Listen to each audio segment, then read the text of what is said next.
Een van my geliefkoeste kruie is Wille-als. Hy het vir my so 'n besondere groen, so grysgroen kleur. En min nou nie eens praat van sy reuk nie. Jy ruik hom van ver af. Bitter gesond is hy. En hy is mos nou saam met wynruit en nieshout. Onder andere gebruik ons hom vir ons longe, vir asma, bronchitis, emfyseem. Kook jy 'n stroop saam met Wille-als en nieshout. Maar hy het 'n ander dierbare werk as jy hom nou saam met kankerbossie gebruik. Mense wat sukkel met gordelroos, dis mos 'n virus en daai virus gaan nie uit jou liggaam uit nie. As jy gespanne raak, dan staan daai virus op en as jy kalm is, dan is hy dormant.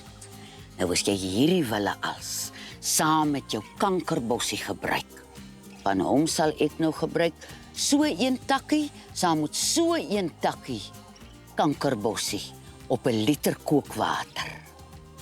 Dan gaan ek hom afkoel tot koud. En as hy klaar afgekoel het, gaan ek hom in die yskas sit.